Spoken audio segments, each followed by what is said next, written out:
Meu amigo e minha amiga eleitoralista, eleição chegando, todo mundo fala em convenção, mas a grande questão que a gente vai responder nesse vídeo é, afinal, para que serve o registro de candidatura? Por que eu tenho que fazer convenção, né? Qual é o objetivo do registro de candidatura? Na tela aí para vocês as principais fases do processo eleitoral. Eu inclusive costumo dizer que quem tem em mente essas fases do processo eleitoral que a gente vê que já se inicia, inclusive, desculpa, deixa eu pegar a canetinha aqui, que já se inicia com as convenções partidárias. Então, quem tem em mente essas fases do processo eleitoral entende o direito eleitoral de modo mais tranquilo. Então, você vê aí que a gente começa com as convenções partidárias, né, que vamos dizer assim, é o pontapé mais concreto dessa fase do processo eleitoral, muito embora a gente tenha outras fases anteriores.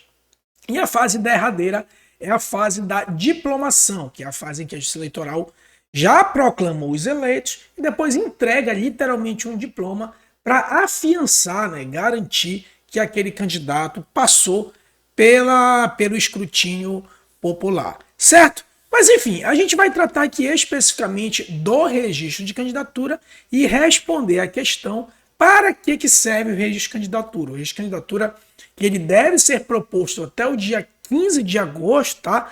Essa data ela é peremptória, né? Não é uma data que é prorrogada. E antes disso, o candidato deve ser escolhido em convenções partidárias. Então, eu até brinco, né, que a vida do candidato não é uma vida tão fácil quanto o pessoal pensa. Então, olha só, até o momento em que ele vai inserir o nome dele na urna, por qual fase ele tem que passar? Ele tem que ser escolhido em convenção partidária. Então, a gente vê muitas pessoas brindando aí que são pré-candidatos, ok? Pode se auto-intitular pré-candidato, até porque não é uma fase oficial, mas para se sagrar candidato, no mínimo, deve ser escolhido em convenção partidária. Depois disso, o candidato, por meio do partido, faz o registro de candidatura na Justiça Eleitoral, então literalmente entrega um registro com vários documentos, e a Justiça Eleitoral, de posse dessa documentação, faz o julgamento, o qual tem que estar finalizado em até 20 dias antes da eleição. Só então o candidato vai ter garantido o seu nome na urna, e aí a gente pode dizer efetivamente que ele é um candidato. Claro, ele já pode ter algumas práticas? Pode. Quando ele entrega o registro de candidatura, ele já pode abrir conta, né? Quando chega lá o dia 16 de agosto, ele já pode fazer propaganda eleitoral, mas de fato ele é direito apenas quando a Justiça Eleitoral julga esse registro. Ah, professor, mas a Justiça Eleitoral vai julgar esse registro. O que a Justiça Eleitoral vai julgar? Bem, a Justiça Eleitoral vai julgar a capacidade eleitoral passiva desse candidato. Basicamente, a gente tem, se a gente fosse falar grosso modo, tá, pessoal? Porque nisso a gente já mistura também os direitos políticos ativos e passivos, mas a capacidade eleitoral, a grosso modo, e não se encerra nisso, a gente tem basicamente a capacidade eleitoral ativa, que a grosso modo seria o direito de votar, e a capacidade eleitoral passiva, que a grosso modo seria o direito de ser votado, o direito de ser candidato. Não para por aí, não encerra por aí, mas é só para a gente ter um modo didático de enxergar o que é o registro de candidatura. Então, a capacidade eleitoral passiva, que é o direito de ser candidato, vocês vão ouvir muito um nome bonitinho em latim, ius honorum, né? O jus honorum, o direito de ser candidato.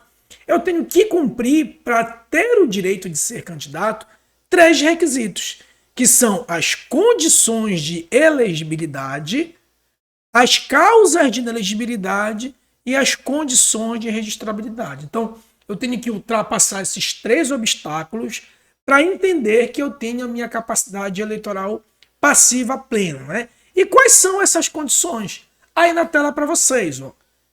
Perceba que é uma gama de requisitos que o candidato deve observar.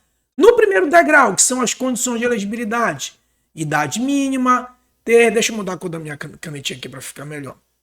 Então, tem que ter aqui a idade mínima, tem que ter a nacionalidade brasileira como regra geral, né? E pode ser brasileiro naturalizado, salvo presidente e vice-presidente.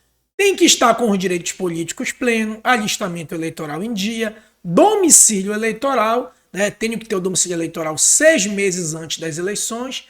Quero concorrer na cidade de Santo André. Tenho que ter o meu domicílio eleitoral, que não se confunde com civil, 6 meses antes das eleições. E tenho que ter a filiação partidária também 6 meses antes das eleições, já que é proibida a candidatura avulsa, certo? Então, repare que feito tudo isso, pulei o primeiro degrau. Agora eu vou para o segundo. Né? O primeiro degrau, eles são causas positivas, ou seja, eu tenho que ter essas condições para poder concorrer. Agora, o que eu não posso ter, o que eu não posso incorrer, eu não posso ser analfabeto. Então, uma das condições de inelegibilidade, né?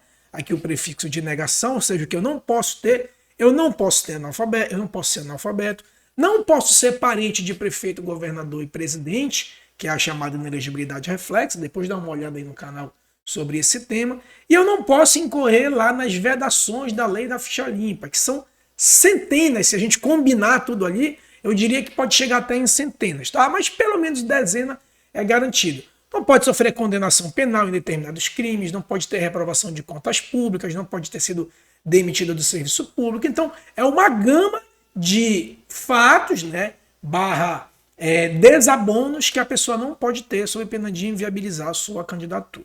E, por fim, eu tenho que ter algumas documentações que viabilizem essa minha capacidade eleitoral passiva, que são as chamadas condições de registrabilidade, que basicamente são documentações ou protocolos que possam viabilizar o meu registro de candidatura. Certidões criminais, relação de bens, fotografia, prova de alfabetização, prova de desincompatibilização para quem é servidor, né, que a depender do cargo que ocupa tem que se afastar do cargo público, documento oficial e proposta de governo para quem vai concorrer aos cargos majoritários. No caso da eleição de 24, eleição para prefeito. Então, repare que o registro de candidatura é uma fase muito importante das fases do processo eleitoral, né? E também repare que para que seja candidato, o candidato tenha o seu nome na urna, ele tem que percorrer um caminho que não é tão simples assim quanto se imagina.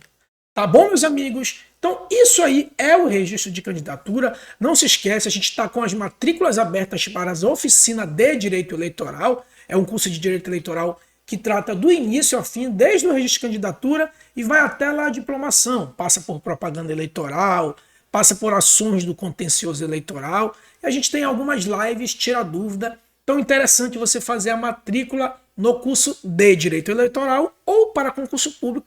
A gente tem um curso 3 em 1 de Direito Eleitoral, onde a gente começa pelas questões básicas, com exercício, depois súmulas do TSE e, por fim, a turma de apenas de questões, tudo em uma só turma, por isso o nome chamado curso 3 em 1. Os dois links vou deixar aqui na descrição, tá? Clica aí e baixa materiais de Direito Eleitoral. Não se esquece, por favor, de se inscrever no canal, curtir, comentar e compartilhar, porque isso ajuda muito e isso incentiva a gente a toda semana estar trazendo aqui aulas de Direito Eleitoral para vocês, tá bom? Um forte abraço e até a próxima.